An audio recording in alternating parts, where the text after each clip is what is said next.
زندگی آؤ علماء سے پوچھ لیں، آئے جو مشکل پیش کوئی، آؤ علماء سے پوچھ لیں۔ الحمدللہ رب العالمین والصلاة والسلام علی سید المرسلین، اما بعد فاعوذ باللہ من الشیطان الرجیم، بسم اللہ الرحمن الرحیم۔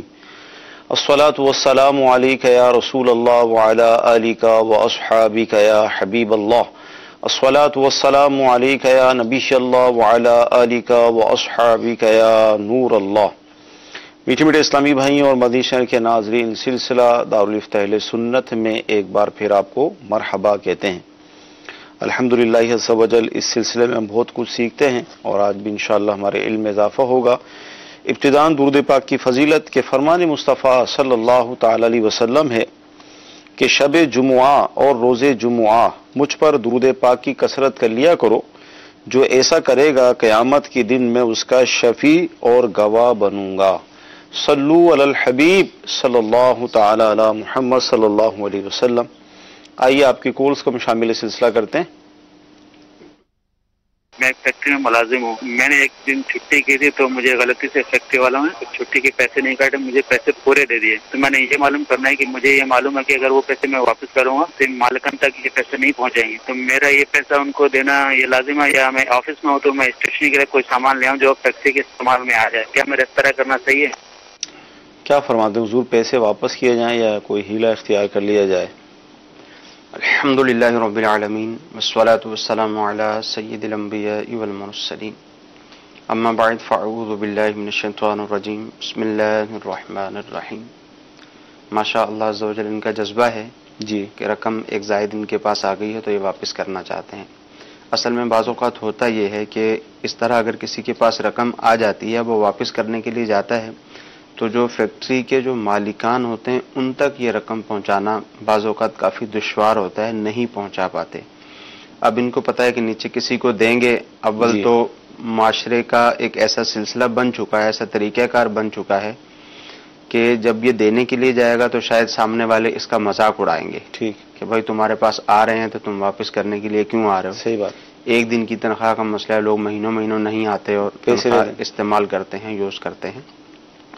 تو ایک معاشرے کا جو ہے وہ ٹرینڈ ایسا ہو گیا ہوا ہے کہ حلال حرام کی تمیز نہیں رہی، ٹھیک، تو اس بنا پر اس کے لیے مشکل ہوتی ہے کہ جب یہ واپس لے کر جائے گا، جس کو دے گا وہ اپنی جیب میں رکھ لے گا۔ تو اب ان کے پاس ایک طریقہ بھی موجود ہے جو خود ہی انہوں نے بیان کیا ہے کہ فیکٹری میں اسٹیشنری ہے یا اس کے علاوہ دیگر جو اس طرح کا سامان جو فیکٹری میں استعمال ہوتا ہے، اور ظاہر ہے اس کے اوپر مالکان جو ہیں فیکٹری کے انہی کا خرچ ہوتا ہے، تو ایسی صورت میں اجازت ہوگی ان کو اس بات کی کہ جتنی رقم ان کے پاس زائد آئی ہے اس کے اعتبار سے یہ جتنا کوئی اسٹیشنری لا کے ڈال سکتے ہیں یا کوئی بھی سامان اس طرح کا وہاں فیکٹری میں لا کے ڈال دیں، تو اس کی شرعی طور پر اجازت ہوگی، ایسا کر سکیں گے، اور جب یہ ایسا کر دیں گے تو یہ بری الذمہ بھی ہو جائیں گے۔ مدنی چینل کے ناظرین، جواب آپ نے سنا اور دیکھا، یہ حقیقت ہے کہ اللہ تعالیٰ کے جو نیک بندے ہیں اس سے بھی زمین خالی نہیں ہے اور اس طرح کے خوف خدا عز و جل رکھنے والے موجود ہیں، تو لہذا ہم سب کو اس حوالے سے بچنا چاہیے کہ ہمارے پاس حرام کا ایک روپیہ بھی نہیں آنا چاہیے، اگرچہ بظاہر اس کی مقدار کم ہوگی لیکن اس کی نحوست اور بے برکتی جو وہ اتنی ہوگی کہ شاید ہم اس کا اندازہ نہیں لگا سکتے۔ جی اگلی کال۔ میں عبد الفتاح جمالی گڑی کیرو سے بول رہا ہوں۔ میرا ایک یہ سوال ہے، 9 اور 10 محرم کو جو روزے ہیں وہ سنت ہے یا فرض ہے؟ جی حضور 9 اور 10 کے روزے کے حوالے سے ارشاد فرمائیں، ماشاءاللہ ہے 9 اور 10 محرم کا جو روزہ ہے یہ فرض نہیں ہے، واجب بھی نہیں ہے، یہ نفلی روزے ہیں۔ ٹھیک ہے۔ 9 اور 10 محرم کا جو روزہ ہے، اور محرم کے روزوں کے جو فضائل ہیں وہ بہت زیادہ آئے ہیں، صحیح، جیسے 9 اور 10 محرم ابھی ہفتہ اور اتوار کے دن کی بن رہی ہے، جی جی، تو یہ فرض یا واجب نہیں ہے۔ اگر کوئی شخص نہیں رکھتا تو اس کو کچھ کہا بھی نہیں جا سکتا، اور اگر کوئی شخص مسلسل رکھتا ہی ہے ان روزوں کو تو اسے یہ بھی نہیں کہا جا سکتا کہ تم کوئی غلط کام کر رہے ہو، کیونکہ صحیح، یہ نفلی روزے ہیں اور ان نفلی روزوں کا ثواب احادیث طیبہ میں بے شمار بیان کیا گیا ہے۔ ٹھیک۔ اچھا ایس ایم ایس آیا کہ جس کے فرض روزے پورے نہ ہوں کیا وہ منت کے روزے رکھ سکتا ہے؟ اچھا، اسی طرح فرض روزے پورے نہ ہوں تو 9 اور 10 کے روزے جیسے رکھے جاتے ہیں، تو وہ اب کیا کرے؟ ساتھ اس میں فرض کی نیت کر لے۔ دیکھیں، جس کے فرض روزے باقی ہیں جی، ظاہر ہے اس پر تو یہی لازم ہے کہ پہلے اپنے فرائض کو مکمل کرے۔ ٹھیک، جیسے کسی کی فرض نمازیں رہ گئی ہیں تو اس کو حکم یہ ہے کہ وہ نوافل کی جگہ، سنت غیر موقدہ کی جگہ، اور اس کے علاوہ بھی جیسے وہ نوافل وغیرہ کی ادائیگی کرتا ہے تو یہ کوشش کرے کہ اپنے فرائض ادا کرے، فرض نماز ادا کرے۔ تو روزوں میں بھی یہی حکم ہوگا، صحیح، روزوں میں بھی اسی طرح سے حکم اس کو ہوگا کہ نفلی روزے جتنے بھی یہ رکھتا ہے ان کی جگہ پر یہ فرض روزوں کی ادائیگی کرے، جو اس کے روزے باقی ہیں اس پر لازم ہے کہ ان روزوں کی پہلے ادا کر لے، ان روزوں کو قضا کرے، پہلے وہ روزے رکھ لے۔ ہاں، پھر ذہن میں یہ سوال آتا ہے کہ جب 9-10 محرم کے روزے کی فضیلت ہے، صحیح، اسی طرح 27 رجب المرجب آتی ہے اس کے روزے کی فضیلت ہے، اسی طرح ذوالحجۃ الحرام کے روزے آتے ہیں ان کی فضیلت ہے، تو وہ فضیلت یہ کیسے پائے گا؟ صحیح، اس طرح اور بھی نفلی روزے ہیں جن کی فضائل احادیث طیبہ میں بیان کیے گئے ہیں۔ تو اب اللہ تعالیٰ کی بارگاہ سے امید ہے کہ اس کے جو فرض روزے تھے اس کو اس نے ادا کیا، جو فرض تھا وہ کام اس نے کیا، اس دن اس نے روزہ بھی رکھا، تو اللہ تعالیٰ کی بارگاہ سے امید رکھے کہ اللہ تعالیٰ اس کو اس کا ثواب بھی عطا فرمائے گا، مگر اس میں نیت فقط فرض روزے کی ہی کریں گے۔ اچھا، محرم کی جو 10 تاریخ ہے تو فقط 10 کا روزہ رکھیں یا اس کے ساتھ 9، 10 یا 10، 11 کر لیں؟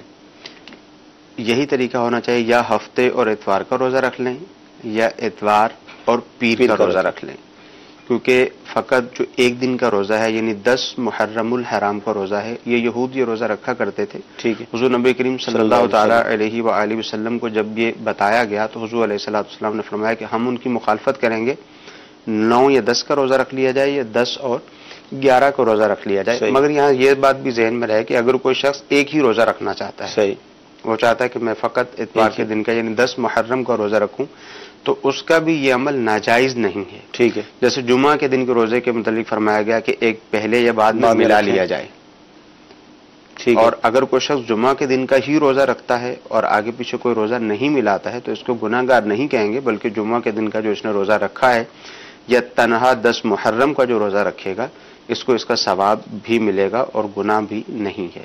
ملا لیا جائے تو وہ بہتر ہے۔ جی، اگلی کال۔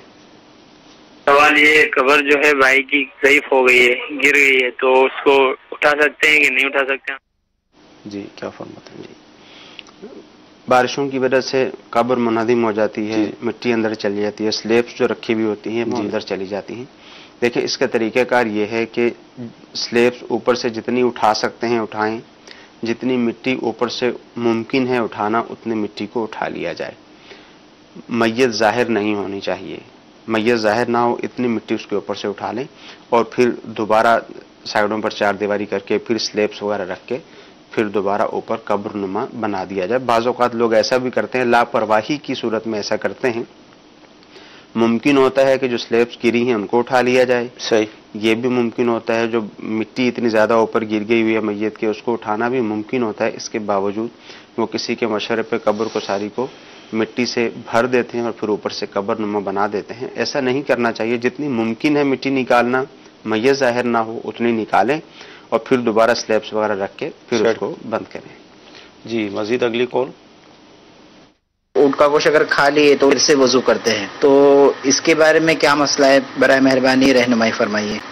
کیا فرماتے ہیں؟ دیکھیں، اونٹ کا گوشت کھانے سے وضو لازم نہیں ہوتا، اب چاہے وہ کسی بھی طرح سے استعمال کیا جائے، چاہے بالکل اس کو جیسے سالن کی طرح پکاتے ہیں ویسے یوز کیا جائے یا کسی بھی طرح اس کو استعمال کر لیا جائے، تو اونٹ کا گوشت کھانے سے وضو نہیں ٹوٹتا۔ یعنی کسی نے وضو کیا ہے، اب اونٹ کا گوشت اس نے استعمال کیا ہے، کھایا ہے، اب اس کے بعد وہ نماز پڑھنا چاہتا ہے تو وہ جو کھانے کا وضو ہوتا ہے وہ کرے گا اور اس کے بعد نماز کی ادائیگی کر سکتا ہے، اونٹ کے گوشت سے وضو نہیں ٹوٹتا ہے۔ اچھا، البتہ بعض اوقات ایسا ہوتا ہے کہ بطور افضل کہہ لیں یا نور علی نور کہہ لیا جائے، اسے غیبت اگر ہو جائے تو اس میں بھی یہ ہے کہ وضو کر لے دوبارہ، یا اسی طرح اور بھی اس طرح کی جیسے بدنگاہی ہو جاتی ہے یا سگریٹ پی لی یا پان کھا لیا، تو ہم اس کو ظاہر یہی کہیں گے کہ اچھی بات ہے، لیکن ایسا نہیں ہے کہ وضو ٹوٹ گیا۔ اچھی بات ہے، اصل میں جو آپ نے جو مثالیں دی ہیں وہ ان مثالوں کا اس سے کوئی تعلق نہیں ہے۔ جیسے جو غیبت کسی نے کی، کسی نے جھوٹ بول دیا، صحیح، تو وہاں پر تو علماء نے لکھا ہے کہ اب وضو کرنا اس کے لیے مستحب ہے جی، مگر یہ ہے کہ اون کا گوشت وغیرہ کھایا ہے تو اب ایسی صورت میں